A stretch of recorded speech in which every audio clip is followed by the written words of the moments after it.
Chapter 7. The Conclusion.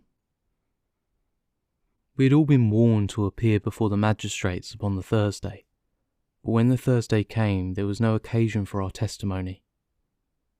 A higher judge had taken the matter in hand, and Jefferson Hope had been summoned before a tribunal where strict justice would be meted out to him.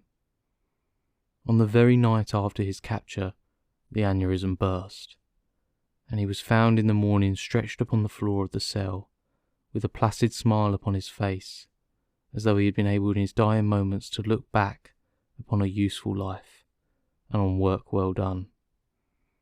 Gregson and Lestrade will be wild about his death, Holmes remarked, as we chatted it over next evening. Where will their grand advertisement be now? I don't see that they had very much to do with his capture, I answered. What you do in this world is a matter of no consequence, returned my companion bitterly. The question is, what can you make people believe that you have done? Never mind, he continued more brightly after a pause. I would not have missed the investigation for anything. There has been no better case within my recollection. Simple as it was, there were several most instructive points about it. Simple? I ejaculated. Well, really, it can hardly be described as otherwise, said Sherlock Holmes, smiling at my surprise. The proof of its intrinsic simplicity is that without any help save a few ordinary deductions, I was able to lay my hand upon the criminal within 3 days. That is true, said I. I have already explained to you that what it is out of the common is usually a guide rather than a hindrance. In solving a problem of this sort, the grand thing is to be able to reason backwards. That is a very useful accomplishment, and a very easy one, but people do not practice it much. In the everyday affairs of life, it is more useful to reason forwards, and so the other comes to be neglected. There are 50 who can reason synthetically for one who can reason analytically. I confess, said I do not quite follow you. I hardly expected that you would. Let me see if I can make it clearer. Most people, if you describe a train of events to them, will tell you what the result would be. They can put those events together in their minds and argue from them that something will come to pass. There are few people, however, who, if you told them a result, would be able to evolve from their own inner consciousness what the steps were which led up to that result. This power is what I mean when I talk of reasoning backwards or analytically. I understand, said I. Now this was a case in which you were given the result and had to find everything else for yourself. Now let me endeavour to show you the different steps in my reasoning. To begin at the beginning. I approached the house, as you know, on foot, and with my mind entirely free from all impressions. I naturally began by examining the roadway, and there, as I have already explained to you, I saw clearly the marks of a cab, which, I ascertained by inquiry, must have been there during the night. I satisfied myself that it was a cab, and not a private carriage, by the narrow gauge of the wheels. The ordinary London growler is considerably less wide than a gentleman's brougham. This was the first point gained. I then walked slowly down the garden path, which happened to be composed of a clay soil, peculiarly suitable for taking impressions. No doubt it appeared to you to be a mere trampled line of slush, but to my trained eyes, every mark upon its surface had a meaning. There is no branch of detective science which is so important and so much neglected as the art of tracing footsteps. Happily, I have always laid great stress upon it, and much practice has made it second nature to me. I saw the heavy footmarks of the constables, but I saw also the track of the 2 men who had first passed through the garden. It was easy to tell that they had been before the others, because in places their marks had been entirely obliterated by the others coming upon the top of them. In this way, my second link was formed, which told me that the nocturnal visitors were 2 in number, one remarkable for his height, as I calculated from the length of his stride, and the other fashionably dressed, to judge from the small and elegant impressions left by his boots. On entering the house, this last interference was confirmed. My well-booted man lay before me. The tall one, then, had done the murder, if murder there was. There was no wound upon the dead man's person, but the agitated expression upon his face assured me that he had foreseen his fate before it came upon him. Men who die from heart disease, or any sudden natural cause, never by any chance exhibit agitation upon their features. Having sniffed the dead man's lips, I detected a slightly sour smell, and I came to the conclusion that he had been poison forced upon him. Again, I argued that it had been forced upon him from the hatred and fear expressed upon his face. By the method of exclusion, I had arrived at this result, for no other hypothesis would meet the facts. Do not imagine that it was a very unheard-of idea. The forcible administration of poison is by no means a new thing in criminal annals. The cases of Dolsky in Odessa and of Lechuria in Montpellier will occur at once to any toxicologist. And now came the great question as to the reason why. Robbery had not been the object of the murder, for nothing was taken. Was it politics, then, or was it a woman? That was the question which confronted me. I was inclined from the first to the latter supposition. Political assassins are only too glad to do their work and to fly. This murder had, on the contrary, been done most deliberately, and the perpetrator had left his tracks all over the room, showing that he had been there all the time.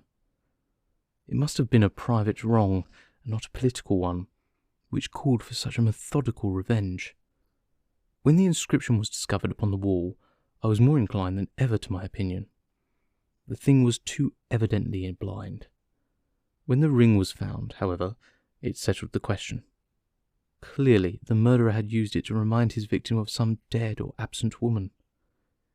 It was at this point that I asked Gregson whether he had inquired his telegram to Cleveland as to any particular point in Mr. Drever's former career. He answered, you remember, in the negative. I then proceeded to make a careful examination of the room, which confirmed me in my opinion as to the murderer's height, and furnished me with the additional details as to the Trichinopoly cigar and the length of his nails. I had already come to the conclusion, since there were no signs of a struggle, that the blood which covered the floor had burst from the murderer's nose in his excitement. I could perceive that the track of blood coincided with the track of his feet. It is seldom that any man, unless he is very full-blooded, breaks out in this way through emotion. So I hazarded the opinion that the criminal was probably a robust and ruddy-faced man. Events proved that I had judged correctly. Having left the house, I proceeded to do what Gregson had neglected. I telegraphed to the head of the police at Cleveland, limiting my inquiry to the circumstances connected with the marriage of Enoch Drever. The answer was conclusive. It told me that Drever had already applied for the protection of the law against an old rival in love, named Jefferson Hope, and that this same Hope was at present in Europe. I knew now that I held the clue to the mystery in my hand, and all that remained was to secure the murderer. I had already determined in my own mind that the man who had walked into the house with Drever was none other than the man who had driven the cab. The marks in the road showed me that the horse had wandered on in any way which would have been impossible had there been anyone in charge of it. Where then could the driver be, unless he was inside the house? Again, it is absurd to suppose that any sane man would carry out a deliberate crime under the very eyes, as it were, of a third person, who was sure to betray him. Lastly, supposing one man wished to dog another through London, what better means could he adopt than to turn cab driver?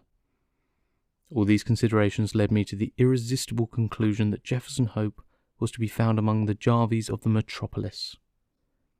If he had been one, there was no reason to believe that he had ceased to be. On the contrary, from his point of view, any sudden chance would be likely to draw attention to himself.